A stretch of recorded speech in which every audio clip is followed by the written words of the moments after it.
तारीख गवाह है, हजरत आयशा सिद्दीका ने पर्दे की वो मिसाल कायम की है, आज तक मिसाल नहीं मिलती है। तारीख गवाह है, हजरत आयशा सिद्दीका हुजूर के विसाल के बाद कभी धूप में नहीं आती थी। किसी ने कहा था आयशा क्यों नहीं धूप में आती हो, का पर्दा करती हो, क्या हुक्म बदल गया है? धूप से किसका पर्दा? का पर्दा धूप से नहीं, मैं उस सूरत से पर्दा करती हूँ कि जिस पे गैर की नजर पड़ जाती है।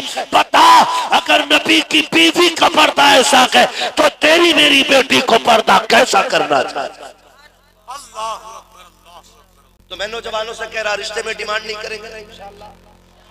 हाँ जी, अगर हो सके ना, अगर बिस्तर खुद खरीद सकते हो, इतने ठलुए नहीं हो कि बीवी के लाए हुए बेड पे ही सोने की नीयत बांध के बैठे हो, तो एक बेड अपने पैसों से खरीद लेना, 4 बर्तन खरीद लेना अपने पैसों से। एक नई ना खरीद सके तो सेकंड हैंड फटफटिया खरीद लेना। एक ही मोटरसाइकिल का पिंचर पे पिंचर जुड़वाया जा रहा है कि सुपर मिलने वाली है। कंडीशन है हमारी, अल्लाह तौफीक दे आपको। 4 बर्तन खुद खरीद, एक बिस्तर खरीद ले, और गरीब की बेटी को अपने घर की इज्जत बना। मैं नहीं जानता जिन्हें तूने बारात में नहीं खिलाया, दावत में नहीं खिलाया, जिनको गाड़ी में बैठा के नहीं लेके गया, वो क्या कहेंगे, लेकिन इतना जानता हूं अगर तेरी वजह से किसी गरीब बेटी को इज्जत की सांस आ गई तो तुझे कोई दुआ दे या ना दे, गुंबदे खजला से मदीने वाला दुआएं देने लग जाए।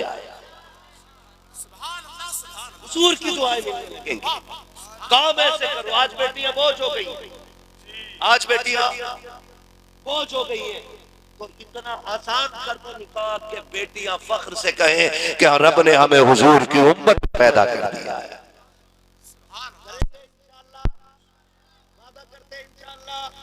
आज आपके आगे बेटी है, कल मेरे आगे बेटी होगी, परसों आने वालों के आगे बेटी होगी। अगर चाहते हो आपकी बेटियों को अल्लाह इज्जतें दे तो तुम दूसरे की बेटी को इज्जत दिया करो, खुदा तुम्हारी बेटी को इज्जतें अता फरमाए।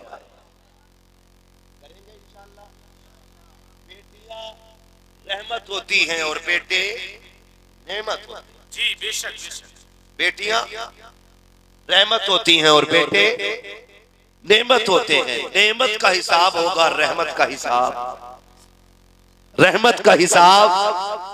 अभी बेटी के हवाले से नादिर भाई ने एक शेर पढ़ा था ना, बहुत खूबसूरत, मुझे याद नहीं रहा वरना मैं सुना देता, अगर बता जरूर दूंगा। जब बेटी आती है तो खाली हाथ नहीं आती, बल्कि 2 चीजें लेके आती हैं। नंबर 1 रब का सलाम लेके आती है, नंबर 2 खुशखबरी वाला फुसअते रिज़्क़ का पैगाम लेके आती है। कंडीशन है। जबकि हमारे समाज में अभी भी ये जाहिलाना रस्म है कि अगर किसी औरत के गोद में 4 बेटियां आ गई, 5 आ गई, तो सीधा रियाब पहला सवाल होता, लगता हमारी जेठानी ने खिलवा दी। ये सबसे पहले कही जाती है। और देवरानी अगर जेठानी ये दोनों रिश्ते ना हो ना घर में, अकेली हो, तो फिर वो कह रहा है बीवी से कि तू मनहूस है। अम्मा कान कर रही है बेटे की, अल्लाह गलत जगह शादी कर ली, मैं कह रही थी मेरी बहन की लड़की ले लो, और तुम्हारे अब्बा ना माने, देख लो नहीं। ये कह के जहर बढ़ती हैं औरतें। याद रखें बेटियां देने वाला भी अल्लाह और बेटे देने वाला भी अल्लाह। बेटियां देने वाला भी अल्लाह और बेटे देने वाला भी अल्लाह। वो मालिक के ना चाहे तो कुछ ना दे, ना चाहे तो कुछ ना दे। बेटियां बोझ बना दी हमने, सिर्फ किस लिए कि नहीं बेटा नहीं है। मैं नहीं जानता हूं कि अगर बेटा ना हो तो बेटियां बुरी लगने लग जाए। बेटे की तमन्ना अच्छी बात है, क्योंकि नबियों ने बेटों को दुआओं में मांगा है। नबियों ने बेटों को दुआओं में मांगा है। मांगिए आप बेटे दुआओं में, लेकिन मतलब ये नहीं कि बेटियां बोझ लगने लग जाए। और मैं एक बात कहता हूं कि बेटियों को इतना प्यार दे दो कि ससुराल जाएं तो उन्हें किसी और के प्यार की जरूरत ही ना पड़े। वो प्यार अपने घरों में आप ताकि आपका प्यार बेटियों की जिंदगी गुजारने के लिए काफी। आज भी बच्चियों को इसलिए तलाक हो जाती है कि बेटे नहीं हो रहे। आज भी इसलिए लोग औरतों को घर से निकाल देते हैं कि सिर्फ बेटियां ही बेटियां हैं। खुदा के वास्ते रब जब किसी से राजी होता है ना, रब जब किसी से राजी होता है, खुश होता है, तब उसे बेटियों के तोहफे अता फरमाया करता है। और बेटियों से भी एक गुजारिश है कि तुम भी बाप की इज्जत बन के रहो, बाप की शान बन के रहो। होटल की एक दावत पे इज्जत का सौदा ना करना, लाख 2 लाख के जेवर के लिए इज्जत ना बेचना।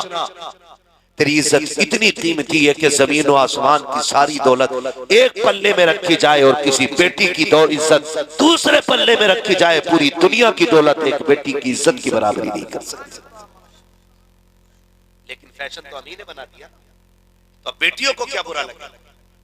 हमें ये तो शिकायत है कि अय्याशी आम हो गई, हमें ये भी शिकायत है कि गुनाह बढ़ रहे हैं, लेकिन ये किसी को शिकायत नहीं कि मेरी बेटी पर्दे में नहीं है।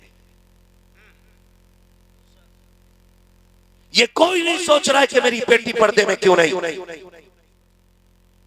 ये ख्याल क्यों नहीं आता है कि हमारी बेटी हया के साथ क्यों नहीं। अगर हर शख्स अपनी बेटी को ऐसी जिंदगी दे दे जो खातून जन्नत की जिंदगी है, फिर खुदा की कसम जिना के दरवाजों पे हमेशा के लिए ताले लग जाएगा। पहले हम अपनी बच्चियों का हिसाब रखें ना। आम सा ऐलान कर रहा, कह रहा कहां गई है बेटी के फ्रेंड के यहाँ गई, फ्रेंड आम हो गया किसी की बाइक।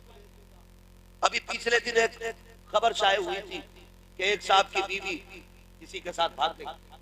अब उनसे पूछा गया भागी कैसे, का एग्जाम देने जाती थी, वो भैया भैया करती थी, वो भैया ही लेके भाग गया।